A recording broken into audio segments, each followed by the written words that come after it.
a Newbery Award winner. The 21 Balloons by William Penet Dubois won in 1947. Professor William Waterman Sherman was a mathematics professor at an all-boys school. After teaching math for 40 years, Professor Sherman decides to retire and fly away in a hot air balloon. So he designs a balloon that he can live in without touching down for a very long time. He leaves San Francisco and after a few mishaps finds himself headed for the Pacific island of Krakatoa, on which is a very large volcano. When he lands, he finds there are already people inhabiting the island, and they have a secret. He meets a gentleman who goes only by Mr. F, and finds out that the caves under the volcano are filled to the brim with the most beautiful diamonds in the world. All of the families have a role and are quite happy until the volcano begins to rumble. The 21 Balloons by William Penet Dubois, written in 1947. This is the introduction. There are two kinds of travel. The usual way is to take the fastest imaginable conveyance along the shortest road. The other way is to not care particularly where you are going or how long it will take you, or whether or not you get there.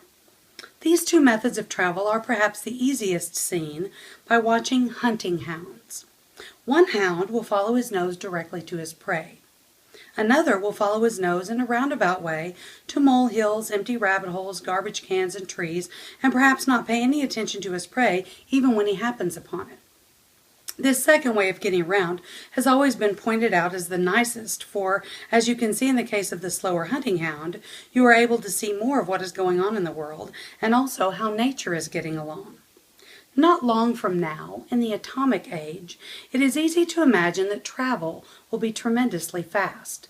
In order to travel, for example, from New York to Calcutta, you will simply have to walk into a station in New York, through one door into a room beamed on Calcutta, out another door into the station in Calcutta, and then on out into Calcutta's streets. It will take you no longer than it takes you to walk through any ordinary room, and you won't feel a thing. What will happen when you enter the room is that you will be atomically broken down into a radio wave transmitted by radio to Calcutta and atomically restored upon being picked up by the radio receiver in Calcutta. The instant you are no longer in New York, you will be in Calcutta in the same way as the instant a man's voice leaves a radio station, it can be picked up anywhere in the world. Travel to any capital in the world will be instantaneous, for once man discovers the deeper secrets of nature, time and space will stop being paired together. You will hear of miles and you will hear of hours, but the expression miles per hour will be most old-fashioned.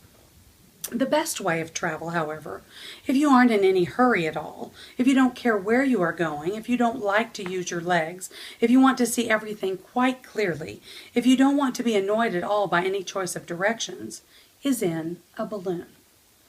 In a balloon, you can decide only when to start, and usually when to stop.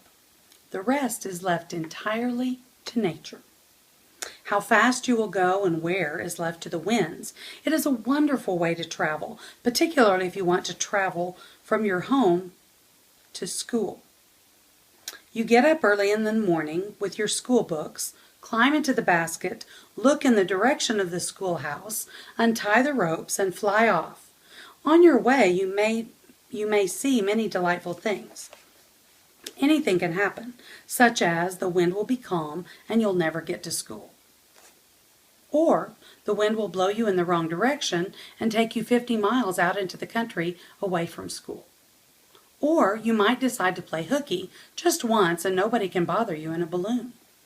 Then too you might fly over a ballpark on the way and change your mind as you make a quick descent onto the roof of the grandstand.